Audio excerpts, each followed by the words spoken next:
At first ಒಂದು ಅರ್ಧ ಚಮಚ ಅಷ್ಟು ಹಿಂಗನ್ನ ಸ್ವಲ್ಪ ಬೆಚ್ಚಗಿರೋ ಅಂಥ ನೀರಿಗೆ ಹಾಕಿ ಮಿಕ್ಸ್ ಮಾಡಿ ಒಂಚೂರು ಪೇಸ್ಟ್ ಥರ ಮಾಡ್ಕೊಳ್ಳಿ. ತುಂಬ ಹೆಚ್ಚಿಗೆ ನೀರು ಹಾಕೋದು ಬೇಡ. ನೀವು ಬೇಕಿದ್ರೆ ಇದನ್ನು ಕೊಬ್ಬರಿ ಎಣ್ಣೆ, ಆಲಿವ್ ಆಯಿಲ್ ಅಥವಾ ಮಸ್ಟರ್ಡ್ ಆಯಿಲ್, ಸಾಸಿವೆ ಎಣ್ಣೆ ಅಂತಾರೆ, ಅದರಲ್ಲಿ ಕೂಡ ಮಿಕ್ಸ್ ಮಾಡಿದ್ರು ಇದೇ ಥರ ಬೆನಿಫಿಟ್ ಸಿಗುತ್ತೆ. ನೆಕ್ಸ್ಟ್ ಮಗುವಿನ ಹೊಟ್ಟೆ ಮೇಲೆ ನಿಧಾನವಾಗಿ ಕ್ಲಾಕ್ ವೈಸ್ ಡೈರೆಕ್ಷನ್ನಲ್ಲಿ ಈ ಥರ ಹಚ್ತಾ ಬನ್ನಿ.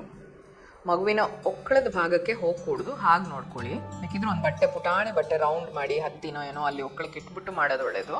ಹಚ್ಚದ ಮೇಲೆ ಇದು ಒಣಗ್ಲಿಕ್ಕೆ ಬಿಡಿ. ಸ್ವಲ್ಪ ಹೊತ್ತು ತವಾ ಬಿಸಿ ಮಾಡಿ ಅದ್ರ ಮೇಲೆ ಒಂದು ಹತ್ತಿ ಬಟ್ಟೆ, ಯಾವುದಾದ್ರೂ ಕಾಟನ್ ಬಟ್ಟೆ ಮೆತ್ತಗಿರೋವಂಥದ್ದನ್ನು ಸುಮ್ಮನೆ ಈ ಥರ ರಬ್ ಮಾಡಿ. ಎಣ್ಣೆ ಇಲ್ಲದೆ ಇರೋವಂಥ ತವಾ ತೊಗೊಳ್ಳಿ, ಬಟ್ಟೆನ ಈ ಥರ ರಬ್ ಮಾಡಿ.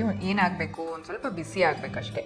ಇದು ನಿಮ್ಮ ಕೈಯಲ್ಲಿ ಟಚ್ ಮಾಡಿ ನೋಡಿ, ತುಂಬ ಬಿಸಿ ಇಲ್ಲ, ಬೇರೆಬಲ್ ಮಗು ತಡೆಯುವಂಥ ಬಿಸಿ ಇದೆ ಅನ್ನೋವಾಗ ಎತ್ಕೊಂಡು ಮಗು ಹೊಟ್ಟೆ ಮೇಲೆ ನೀಟಾಗಿ ಪ್ರೆಸ್ ಮಾಡ್ತಾ ಬನ್ನಿ. ಈಗ ಕಾವು ತಗೊಳ್ಳೋ ಥರ ಮಾಡಿ ಒಂದೆರಡು ಸರ್ಕಲ್, 2-3 ಸರ್ಕಲ್ ಸಾಕು. ಬಿಸಿ ಹದದಲ್ಲೇ ಇರಬೇಕು, ಯಾವತ್ತೂ ಹೆಚ್ಚಿಗೆ ಬಿಸಿ ಇರ್ಬೋದು. ಇದೆಲ್ಲ ಆದಮೇಲೆ ಮಗುವಿಗೆ ಗ್ಯಾಸ್ ರಿಲೀಸ್ ಮಾಡೋದಕ್ಕೆ ಸಹಾಯ ಮಾಡೋದಕ್ಕೆ 2 ಕಾಲನ್ನು ಎತ್ತಿ ಮೇಲ್ಗಡೆ ಈ ಥರ ಒಂದು 3-4 ಸೆಕೆಂಡ್ ಬಿಡಿ.